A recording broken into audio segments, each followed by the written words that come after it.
Bonjour et bienvenue à toutes et à tous à ce webinaire qui porte sur la filière terre crue en Bretagne.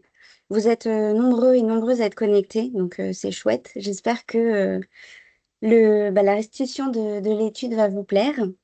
Avant de passer à la restitution, donc quelques précisions sur l'organisation. Vos micros et vos caméras ont été automatiquement désactivés. Si vous souhaitez poser des questions, vous pouvez le faire via le chat. On va faire le maximum pour répondre à vos questions en suivant le déroulé du webinaire. Et il y aura également une session de questions-réponses à la fin. Et s'il reste des questions, les réponses à ces dernières vous seront envoyées avec le lien du replay du coup. Donc on va faire un rapide tour de table. Donc moi je suis Léa Château, chargée d'études à la cellule économique de Bretagne. Benoît Dufraîche, chargé de bâtiments biosourcés à la Fédération bretonne des filières biosourcées. Adèle Guérin, moi je suis maçonne terre crue et je suis membre aussi du collectif des terreux armoricains. Et Thomas Lemaire du cabinet de courtage en assurance ABE, spécialisé en assurance construction. Merci beaucoup. Ouais. Et Johan qui est en distanciel.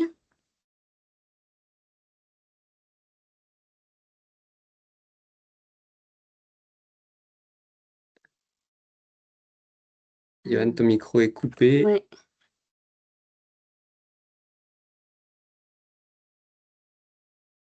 C'est lui qui est coupé. Eh ben, Johan, tu te représenteras tout à l'heure, si tu veux bien, au moment de ton intervention. Donc pour le déroulement du webinaire, l'étude que l'on va vous restituer, elle s'organise en deux grandes parties. Donc on a une première partie plus technique qui porte sur les modes constructifs, les propriétés du matériau et le cadre normatif. Et la seconde partie, elle s'intéresse plus à la caractérisation du marché, qui sont les acteurs et actrices, quel type d'activité, quel volume et quelle perspective. Et en conclusion, on a identifié les freins rencontrés par la filière, mais aussi les pistes d'action pour accompagner son développement économique.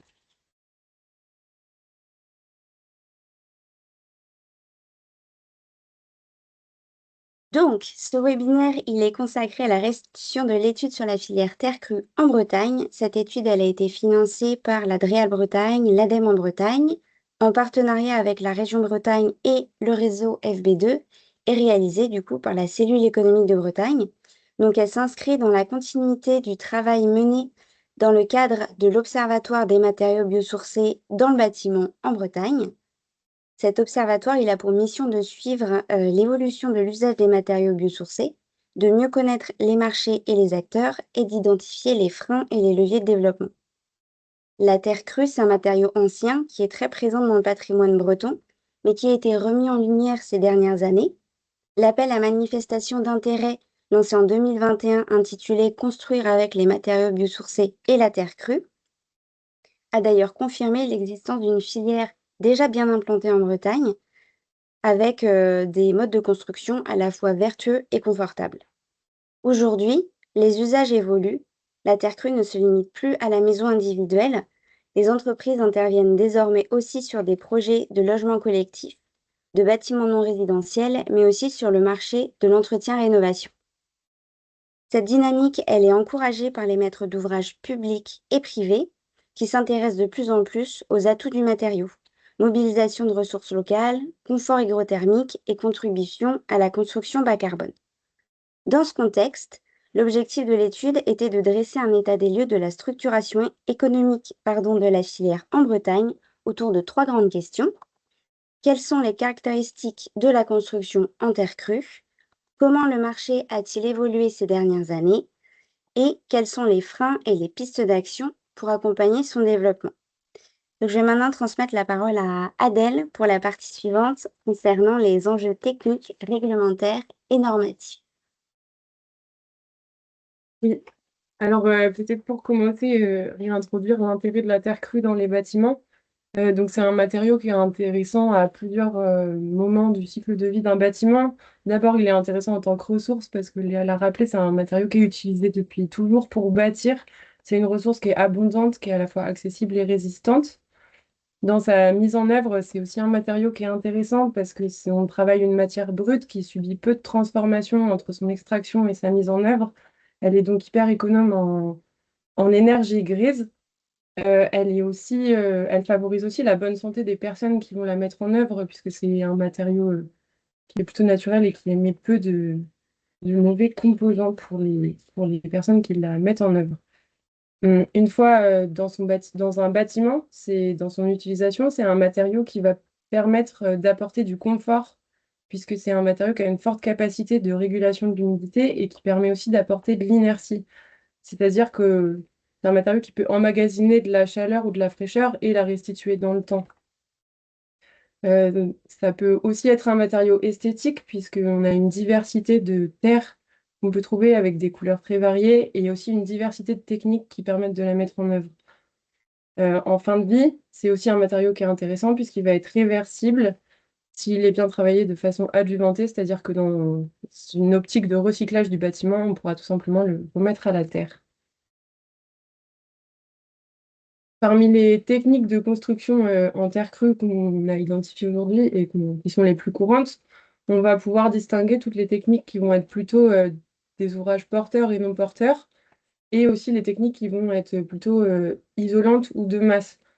Donc, dans les différentes techniques, la terre, elle va, en fonction de ses caractéristiques, être mélangée avec des fibres végétales ou avec du sable selon les techniques qui sont utilisées.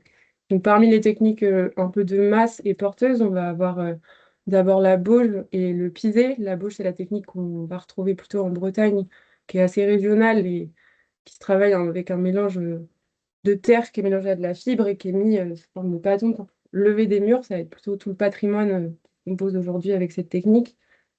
Le pisé, c'est une technique qui est plus similaire, mais plutôt avec du sable qu'on va retrouver en région Rhône-Alpes parfois. Après, on va avoir leurs équivalents en technique plutôt de préfabrication qu'on va retrouver en adobe et en BTC.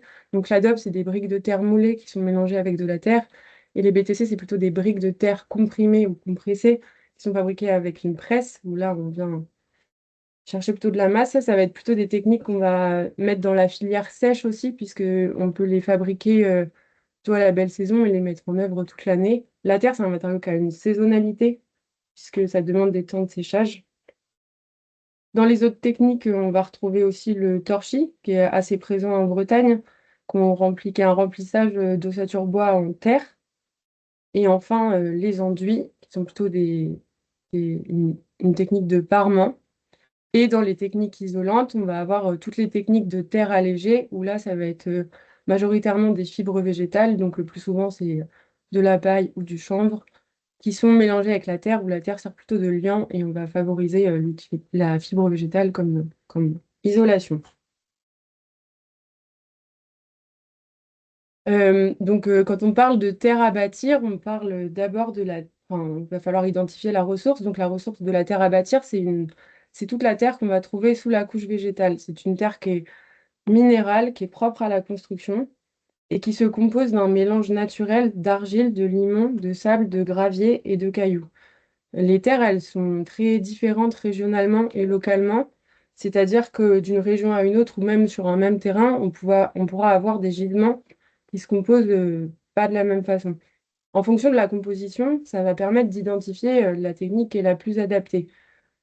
C'est pour ça que c'est important de prendre en compte la caractéristique des terres dès la conception des projets et bien en amont, puisque c'est en fonction des terres qu'on choisira la technique.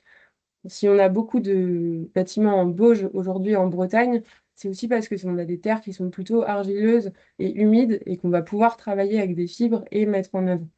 Donc c'est vraiment important de prendre ça dès le début des projets. Pour prendre les terres en compte dès le début des projets, on peut réaliser ce qu'on appelle des convenances de terre. Donc on va aller sur site, identifier les gisements et on pourra réaliser des tests de terrain, donc qui sont des tests déjà olfactifs, visuels, mais qui sont aussi des essais de différentes techniques. Et si besoin, on peut aussi réaliser des essais en laboratoire pour continuer d'adapter la ressource. Toutes ces étapes, elles permettent d'adapter le projet à la terre. Elles permettent aussi de garantir qu'on utilise une terre locale dans les projets, puisque si on adapte son projet en fonction de la terre qu'on a, on a plus de chances d'avoir un déroulé qui est fluide aussi dans les étapes et dans l'organisation globale du chantier. Pour le cadre réglementaire qui est existant aujourd'hui, il est, il est encore peu fourni, mais il est quand même existant et il a des ouvrages qui sont déjà très qualitatifs. Donc, on retrouvera déjà les règles professionnelles sur la mise en œuvre des enduits sur support composé de terre crue, les règles professionnelles paille pour les enduits, qui font plutôt partie des règles pro-paille sur lesquelles on peut s'appuyer. Et il y a un ouvrage qui a été réalisé en 2018 qui sont les 6 guides des bonnes pratiques qui ont été réalisés par toutes les régions, par différentes régions en France qui ont chacune écrit un guide sur les techniques qu'elles maîtrisaient ou qu'elles avaient dans leur patrimoine. On a quelques ATEX, des DTU, des FDES publiés par la CEREMA. Dans tous ces dispositifs, il faut savoir que c'est un cadre réglementaire, mais c'est aussi des outils d'aide à la conception, puisque c'est des outils qui permettent de mieux comprendre le matériau, de mieux l'adapter en fonction des projets. Donc, c'est vraiment des outils sur lesquels il faut s'appuyer dans les conceptions des projets et dès le début. Pour les limites et les évolutions, on en parlera. Il y a évidemment la question de la complexité d'assurance, dont Thomas parlera tout à l'heure. Merci beaucoup, Adèle. Donc, on va passer aux données quantitatives et qualitatives. Donc, pour cette étude, on a souhaité croiser à la fois donc, du quantitatif et du qualitatif pour bien comprendre la réalité du terrain. Donc, concrètement, on a réalisé un questionnaire en ligne composé de 28 questions qui a été envoyé auprès des acteurs et des actrices de la filière, donc notamment la base de contact du collectif Terreux Armoricain. On a obtenu 130 réponses au total, dont 86 entreprises qui ont indiqué mettre directement en œuvre la terre crue.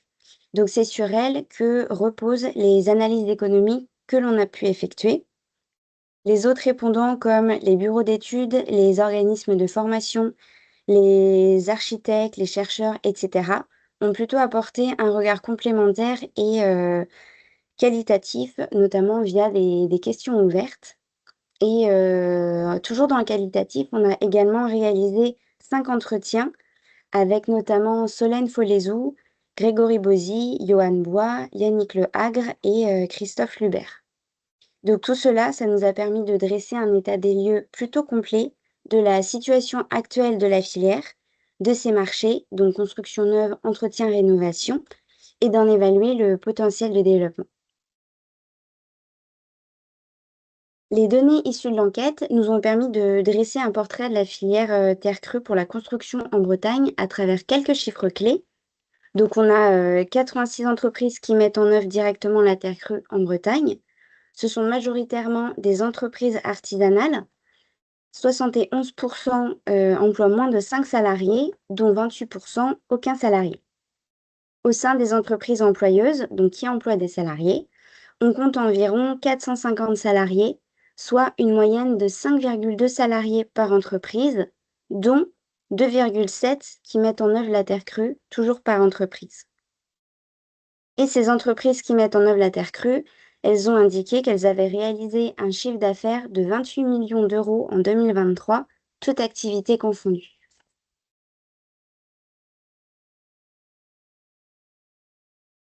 Ce qu'on a pu observer également, c'est que la filière terre crue en Bretagne, elle repose sur un vrai socle d'expérience et de savoir-faire. Parmi les entreprises interrogées, on en a 6 sur 10 qui ont indiqué avoir plus de 5 ans d'expérience dans la mise en œuvre de la terre crue, et surtout 43% d'entre elles exercent depuis plus de 10 ans, donc ce qui montre une expertise déjà bien installée. On a donc une filière mature, structurée autour d'acteurs historiques, souvent de petite taille, mais avec une forte maîtrise technique. En moyenne, chaque entreprise va compter 1,9 salariés en capacité d'encadrer les chantiers et 1,8 salariés formés aux techniques terre crue, donc des salariés majoritairement formés au sein des entreprises par des formations diplômantes. Donc on a bien l'illustration d'une filière artisanale ancrée avec des capacités de transmission et de professionnalisation déjà présentes, même si la taille réduite des structures peut encore limiter le recrutement ou la montée en puissance.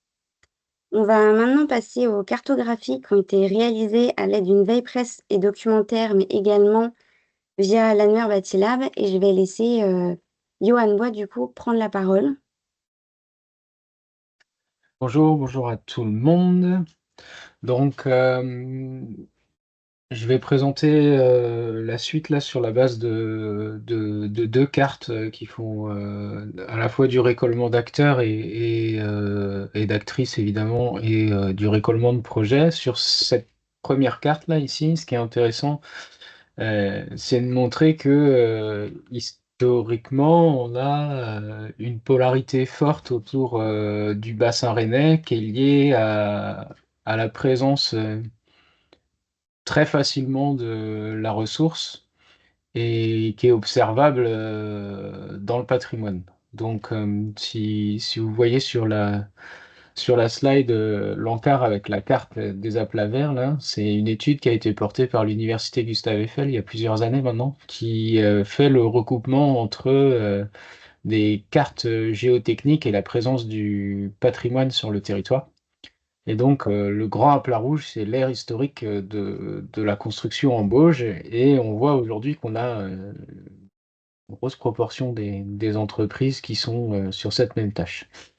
Euh, Toutefois, ce qu'on observe depuis plusieurs années, et en particulier lié à la force qu'on a d'avoir deux, voire trois centres de formation professionnelle qui sont inscrits soit à l'intérieur de cette aire de construction en terre crue, soit à son proximité directe, une tendance à la dissémination des acteurs et des actrices sur l'ensemble du territoire breton, en particulier sur les côtes, mais aussi un petit peu dans les terres.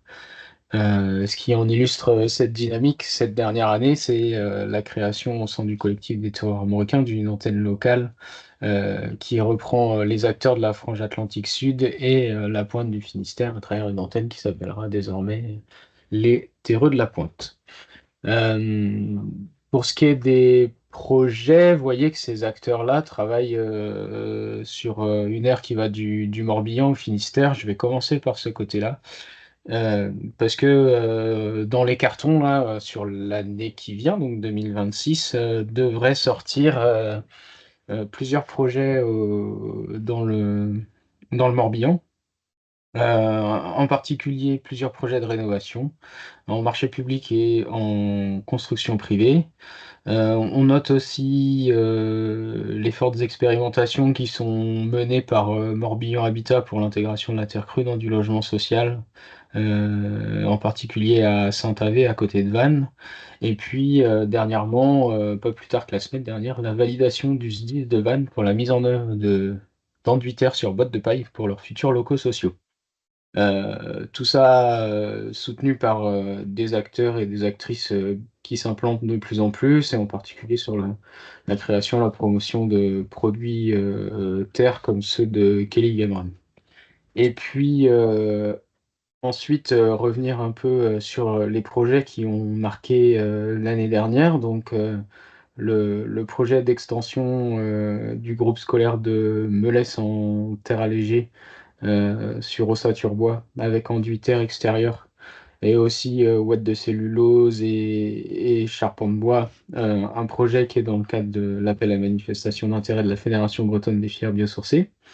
Un autre projet qui a été livré à la rentrée, le groupe scolaire de Mordel, avec terre porteuse et 5 techniques de mise en œuvre et 650 mètres cubes de terre utilisés au total de terre issue du site, avec 4 entreprises en groupement momentané d'entreprises.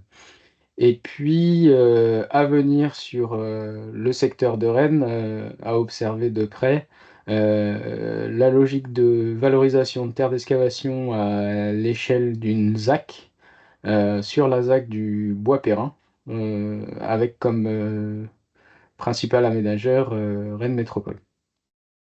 Donc deux polarités fortes, une qui est historique et puis d'autres qui s'installent, sans oublier qu'on a aussi des projets dans d'autres territoires, comme par exemple un projet de collège à Saint-Brieuc pour le département des Côtes-d'Armor, ou encore le gros projet de l'Aréna de Quimper qui a été livré récemment dans le Finistère. Merci beaucoup, Johan. Donc, Johan nous a présenté les projets et a justement mentionné le fait que pour de nombreux projets, la terre utilisée est celle qui est extraite sur le site. Et ce qu'on a pu observer à travers les résultats de l'étude, c'est qu'il y a un ancrage territorial très marqué dans les pratiques d'approvisionnement. La terre crue, c'est un matériau local et on va pouvoir le vérifier dans les chiffres, où on a près de 70% des entreprises qui vont s'approvisionner auprès d'un site situé à moins de 20 km du chantier et 66% qui vont utiliser directement la terre extraite sur site. Donc cette proximité, elle traduit une véritable logique de circuit court et de valorisation de la ressource locale qui fait partie intégrante de l'ADN de la filière. Dans la majorité des cas, la terre provient de chantiers d'excavation, environ 46% de la matière utilisée, et plus de la moitié des chantiers combinent cette ressource avec de la terre issue de la démolition d'ouvrages existants. Et enfin, on a 2% des entreprises qui utilisent exclusivement des matériaux issus de démolition. Donc ces chiffres, ils mettent en évidence une double dynamique. D'une part, la réduction des distances de transport, donc qui sont importantes pour un matériau lourd comme la terre, et d'autre part, la valorisation de gisements locaux, souvent considérés comme des déchets. Et justement, dans le contexte breton, cet aspect il est particulièrement pertinent. Les terres et les matériaux meubles non pollués, ils représentent environ 60% des déchets du BTP, soit près de 3 millions de tonnes par an, dont une grande partie finit encore en remblaiement de carrière.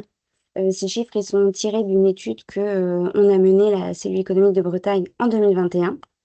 Et donc, en intégrant ces terres excavées dans les projets de construction, la filière terre crue, elle peut apporter une réponse aux enjeux de gestion des déchets et de sobriété en ressources, tout en participant à la transition vers une économie plus circulaire et plus bas carbone. Et quand la terre n'est pas directement issue du site, les entreprises s'appuient sur des fournisseurs de proximité, qu'il s'agisse d'entreprises de travaux publics ou des structures spécialisées comme par exemple Totem et Couleurs ou encore la briqueterie solidaire Emmaüs de Chevigné, donc qui vont préparer et qualifier les terres avant leur réutilisation. Donc on est bien sur une filière ancrée, organisée autour de ressources locales et qui a déjà intégré dans ses pratiques les principes de réemploi, de circularité et de sobriété. On en a rapidement parlé tout à l'heure. En 2023, le chiffre d'affaires déclaré par les entreprises qui mettent en œuvre la terre crue en Bretagne s'élève à environ 28 millions d'euros hors taxes. Donc, il se répartit à hauteur de 76% pour l'activité entretien-rénovation et 24% pour l'activité construction neuve. Donc, on a un chiffre d'affaires soutenu par l'activité entretien-rénovation, pour les 3/4 de son activité. À noter comme ordre de grandeur que le chiffre d'affaires pour le secteur bâtiment, il se décompose à 56% pour l'entretien-rénovation et 44% pour la construction neuve. Donc ce chiffre d'affaires, toute activité confondue, des entreprises qui mettent en œuvre la terre crue, il a fortement progressé depuis 2021. On a plus 19,6% entre 2021 et 2022 et plus 7,2% entre 2022 et 2023, soit plus 28,2% sur 2 ans. Donc on vient de voir que le chiffre d'affaires de la filière terre crue en Bretagne, il avait progressé.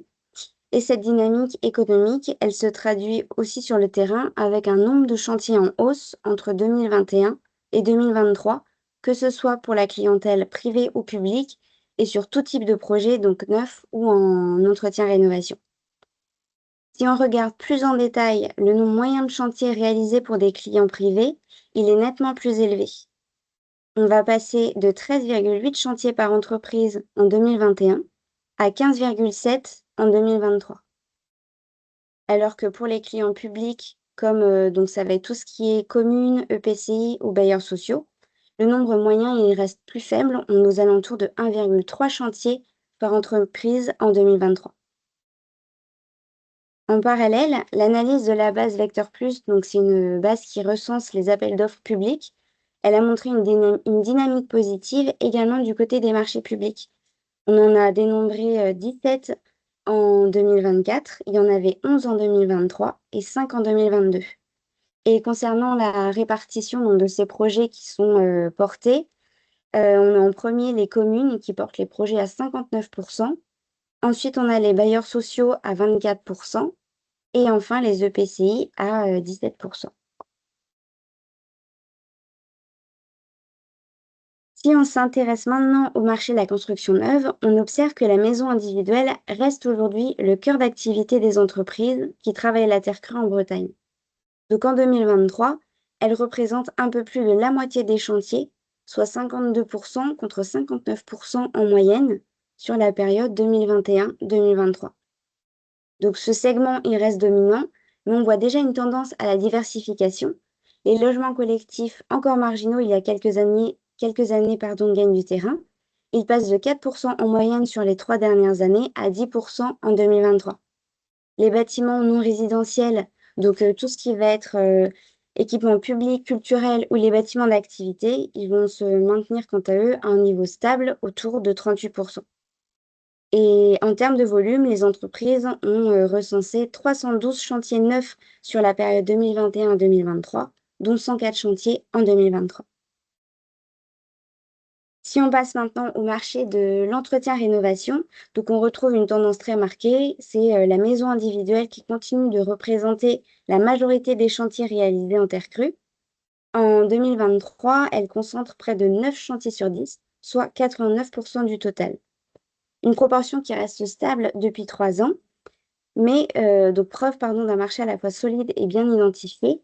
Et à côté de ça, on a les logements collectifs et les bâtiments non résidentiels qui représentent une part plutôt marginale avec 2% pour les logements collectifs et 9% pour le non résidentiel. Et en termes de volume, donc les entreprises ont déclaré 561 chantiers en 2023 et 925 chantiers au total sur la période 2021 à 2023. Concernant les techniques de construction en terre crue, donc c'est l'adobe et la bauge qui sont en tête. Ce sont les deux techniques historiquement ancrées en Bretagne, comme a pu vous le dire Adèle tout à l'heure, et qui sont particulièrement adaptées aux ressources locales et au savoir-faire des artisans. En construction neuve, l'adobe elle va rester la technique dominante, donc elle représente plus de 50% du chiffre d'affaires en 2022, avant de légèrement reculer en 2023 à 47%. À côté, on a la bauge qui progresse régulièrement, qui est passée de 35% en 2021 à 41% en 2023. Le pisé reste lui utilisé par une minorité d'acteurs, autour de 7 à 13%, tandis que le bloc de terre comprimé extrudé, il reste marginal. En entretien-rénovation, on va retrouver le même duo de tête, donc l'adobe et la bauge qui vont représenter ensemble plus de 80% du chiffre d'affaires sur la période. L'adobe va se maintenir autour de 45 à 47%, tandis que la bauge va reculer légèrement et passer de 47 à 41%. Le pisé et le bloc de terre extrudé restent minoritaires avec quelques variations ponctuelles d'une année sur l'autre. Donc maintenant, si on s'intéresse aux perspectives d'emploi, les résultats de l'enquête sont plutôt encourageants. On a une entreprise sur 3 parmi celles qui mettent en œuvre la terre crue qui prévoit d'embaucher dans l'année à venir. Donc c'est un signal plutôt positif qui montre que la filière continue de se structurer et d'attirer de nouvelles compétences. Ces embauches, elles se partagent à peu près équitablement entre CDI et CDD. On a 52% en CDI et 48% en CDD. Il faut noter que les artisans qui travaillent seuls sont logiquement un peu moins nombreux à envisager une embauche. Il y a seulement 20% d'entre eux. Derrière ces chiffres, il faut également prendre en compte le fait que le manque de projets en terre crue limite les opportunités pour les nouveaux professionnels du secteur, malgré une offre de formation qui est jugée suffisante sur le territoire par la filière. Le point positif, c'est qu'une dynamique de structuration est bel et bien en cours. On observe l'arrivée de nouveaux professionnels formés ces dernières années, ce qui contribue à la transmission progressive des savoir-faire et à la création d'emplois. À noter que la Bretagne se distingue comme territoire clé. Johan en a parlé tout à l'heure. Il y a une offre de formation importante, il y a un réseau d'acteurs notamment qui est particulièrement mobilisé autour du développement des matériaux terre crue. Concernant les perspectives d'évolution à court terme, donc horizon 1 an, les entreprises, elles sont plutôt optimistes sur le marché de la construction neuve, même si elles le sont également dans une moindre mesure pour le marché de la rénovation. Donc pour le marché de la construction neuve, 77% des répondants ont anticipé une hausse de leur activité. Cet essor, il est en grande partie lié aux qualités écologiques et thermiques de la terre crue, de plus en plus reconnues notamment dans les marchés publics. On a aussi un intérêt grandissant des architectes et des maîtres d'ouvrage, mais ce développement, il reste freiné par les difficultés d'assurance et le coût parfois perçu comme élevé. Et côté rénovation, les signaux, ils sont également positifs, où on a 57% des entreprises qui prévoient une hausse d'activité. La demande augmente, notamment en zone périurbaine.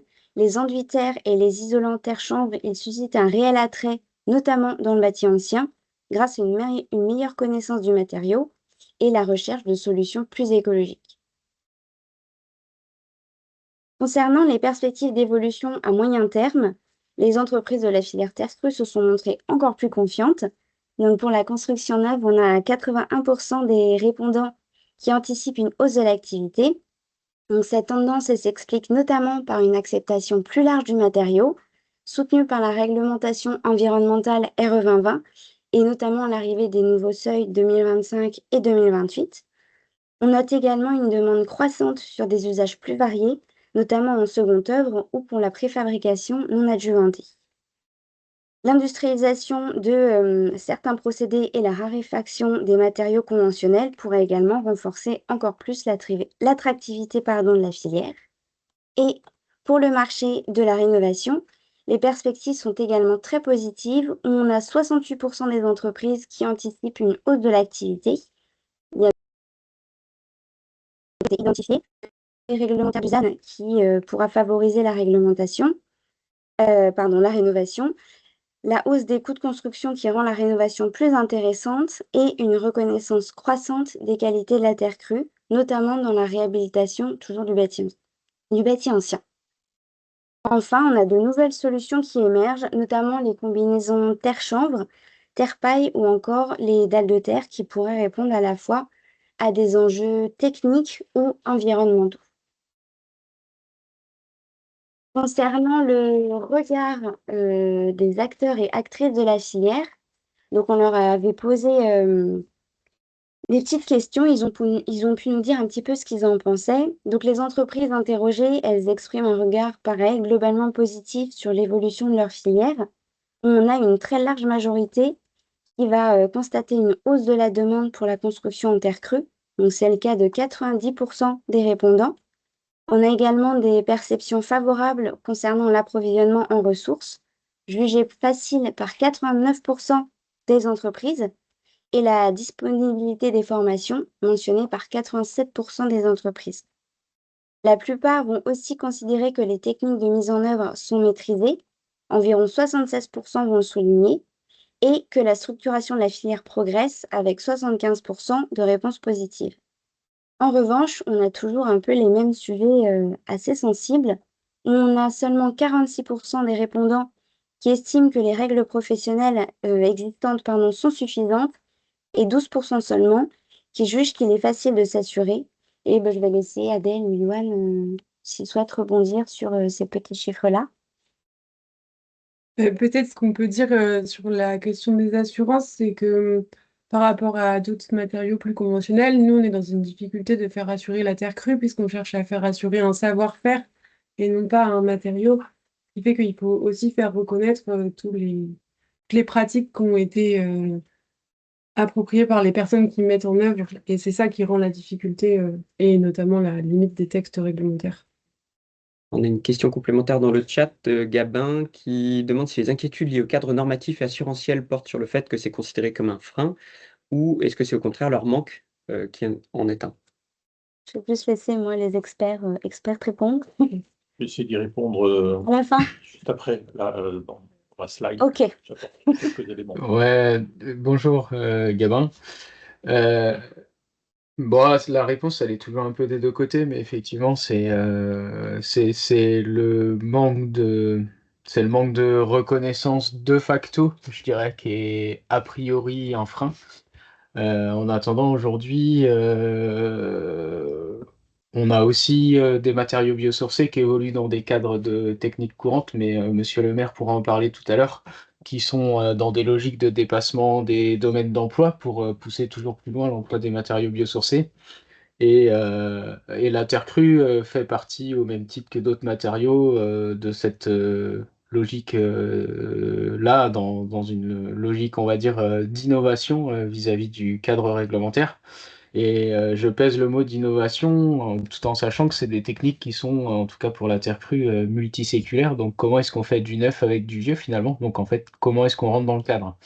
Et la filière travaille activement aujourd'hui à mieux définir ce cadre-là et en particulier à faire évoluer les guides de bonne pratique pour une meilleure reconnaissance des techniques qui devra à terme faciliter l'assurabilité. Toutefois, c'est pas parce qu'on travaille en technique non courante qu'il est impossible de s'assurer. On s'assure différemment. On arrive à construire malgré le fait qu'on n'ait pas de 100% des techniques qui soient couvertes par de la technique dite courante.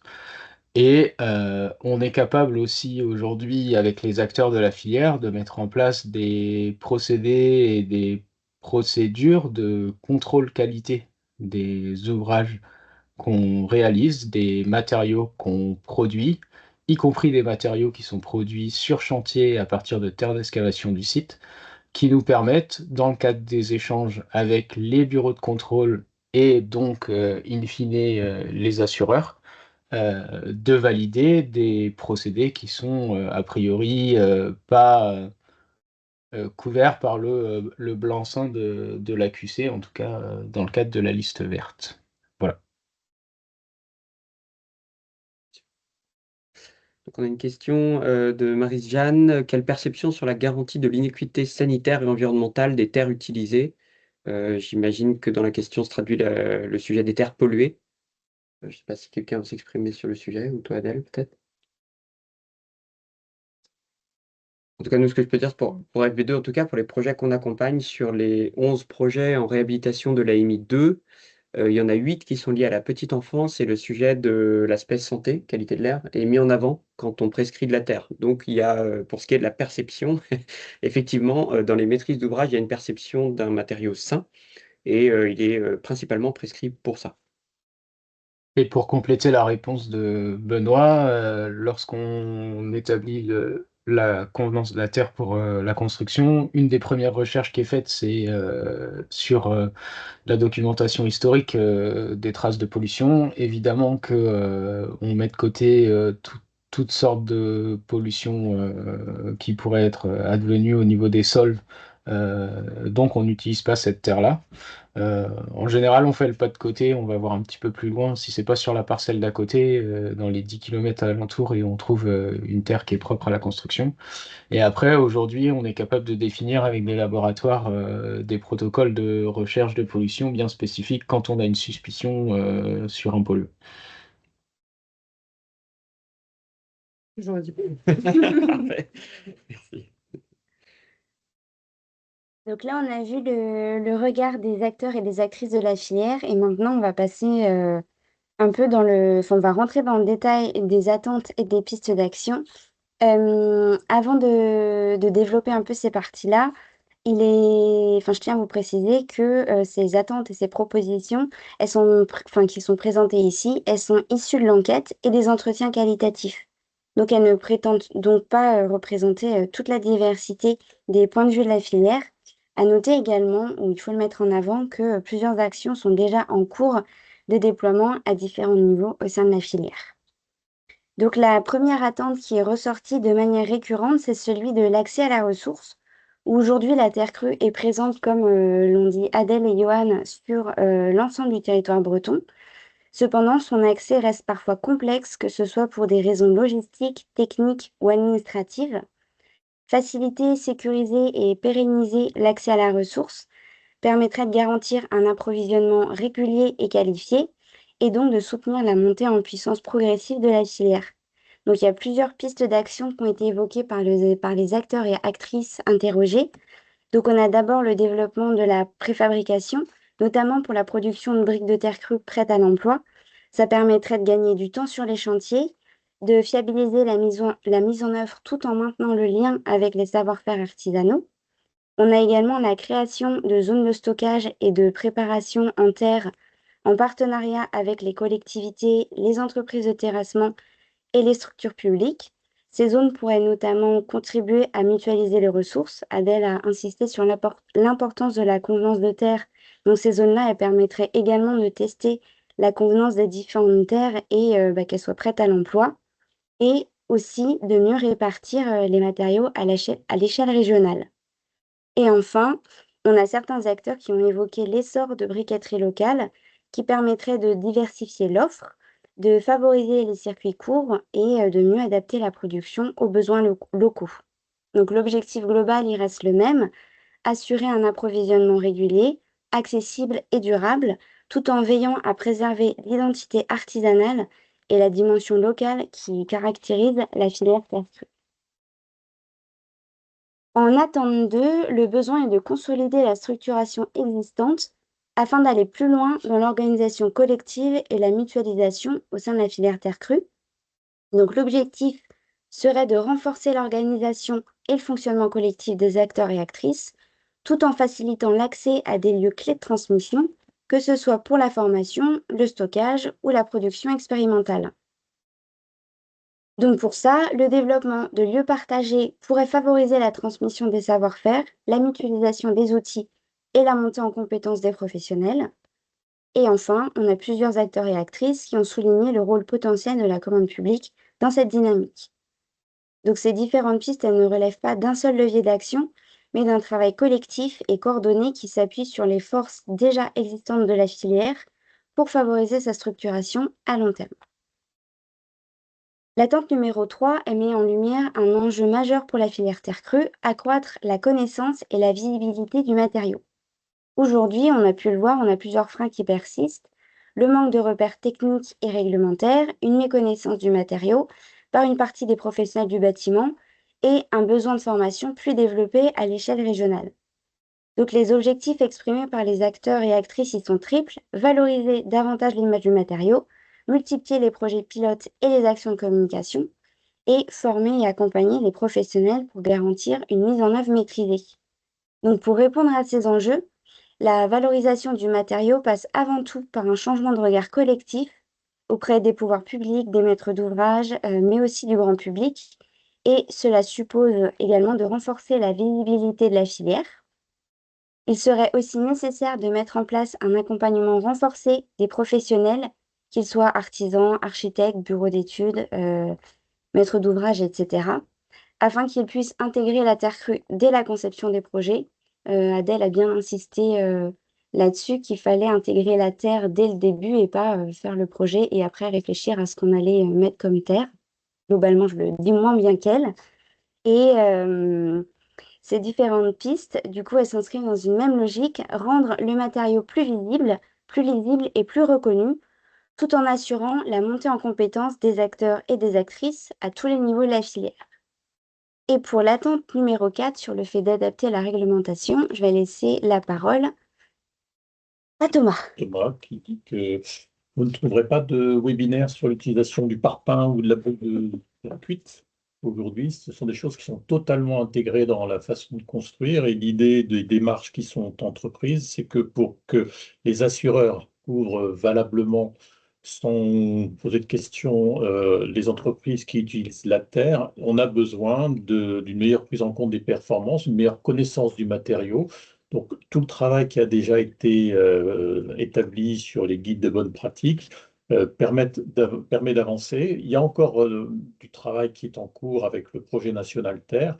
La prise en compte, par exemple, de la qualité, on parlait de la qualité du matériau, sur la qualité de l'air intérieur, ce sont des éléments qui sont très, très, très favorables à l'utilisation de la terre et qu'il convient d'entrer dans un référentiel qui permettrait de passer sur la slide de droite le référentiel, et Johan en a parlé, les techniques courantes Un assureur ne pose aucune question dès lors qu'on est en technique courante, une technique qui est acceptée, qui est validée, qui est certifiée, qui a une norme, un DTU, etc. Donc on a quelques ATEX qui existent sur la Terre.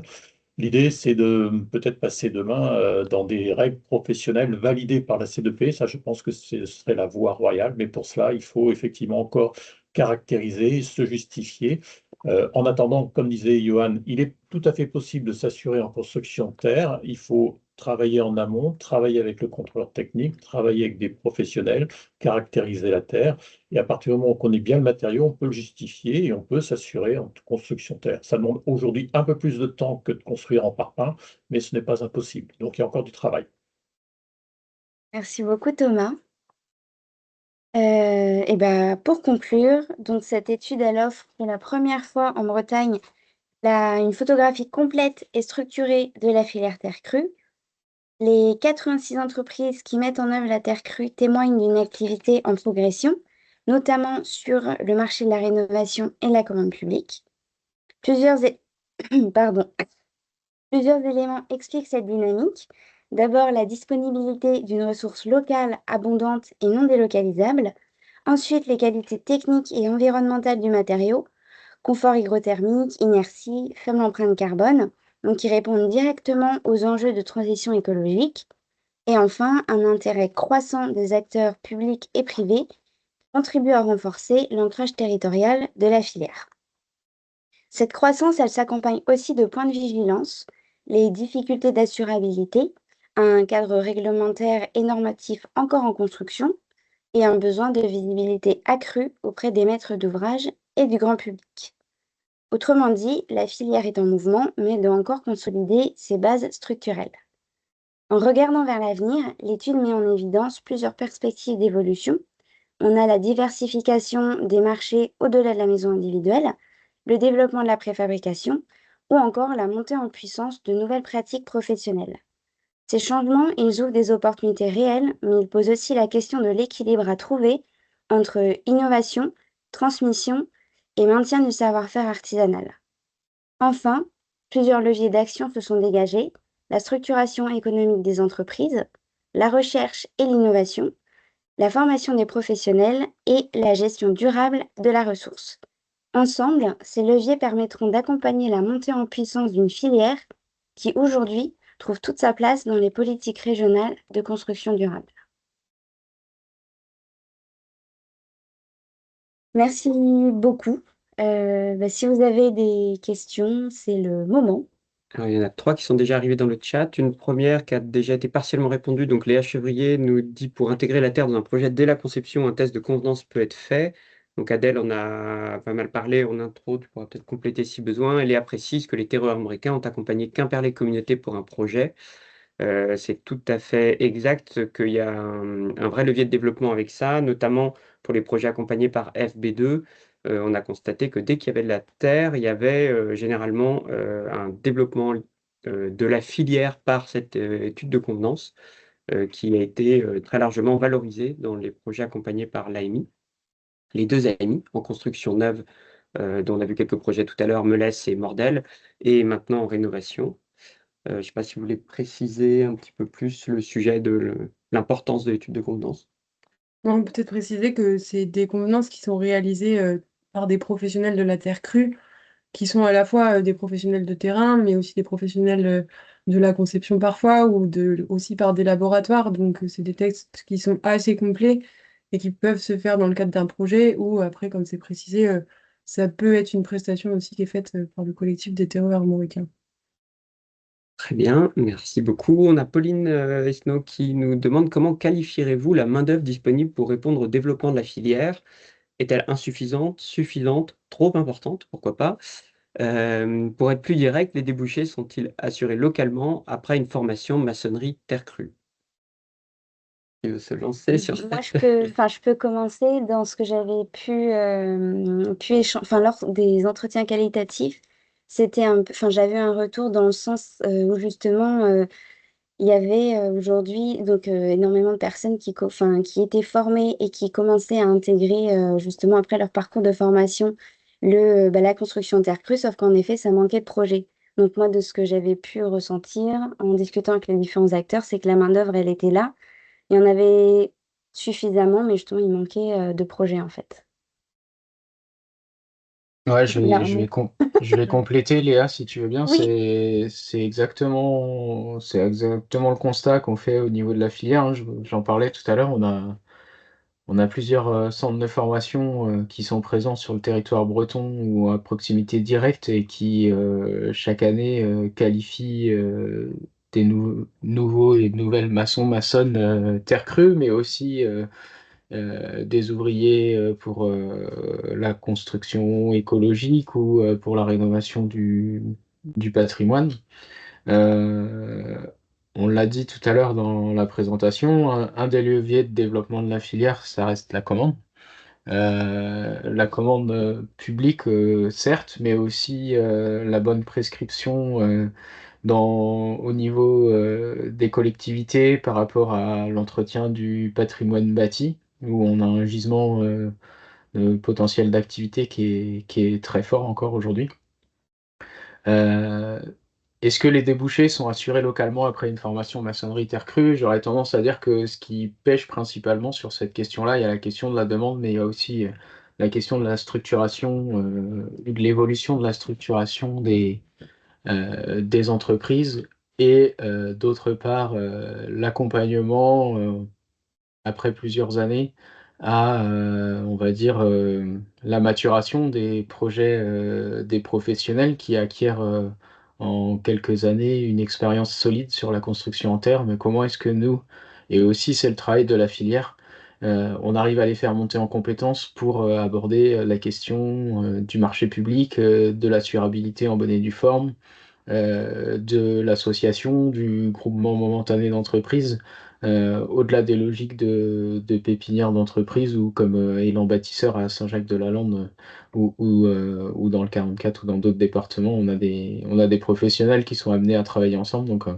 on a ces sujets-là et c'est des sujets qu'on travaille au niveau de la filière au sein du collectif des terreaux armoricains et qu'on ne laisse pas de côté, évidemment. Merci Johan pour ce complément. On a une question de Julien Bonnet. Côté activité rénovation maintenance, pourriez-vous préciser les usages de la terre crue en termes d'isolation? Donc là, peut-être plutôt préciser les terres allégées. Je te lance, Oui, Célia. oui, je pense aussi dans les. Alors, C'est ça. oui, dans les usages de la terre crue en rénovation maintenant, ça va dépendre aussi des types de bâtiments, mais ça va être principalement des techniques d'isolation, parfois aussi d'inertie.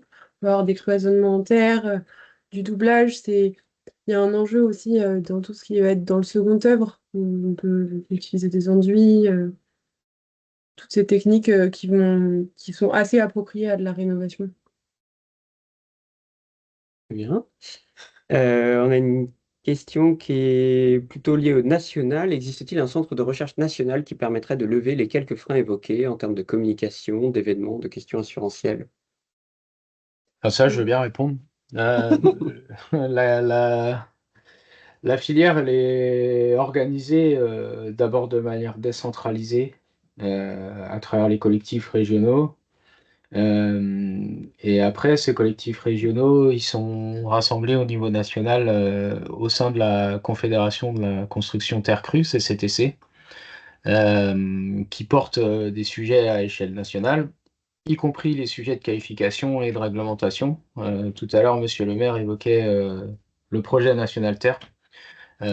C'est un projet qui est porté par la Confédération de la construction en terre crue et qui rassemble aujourd'hui 80 acteurs, 50 labos et plus de 30 entreprises et praticiens, praticiennes de la terre crue, maçons et prescripteurs, concepteurs, qui font avancer ces questions-là. Après, pour les questions de communication et d'événementiel, ça reste des sujets prégnants où on a toujours besoin de plus de moyens pour être visible.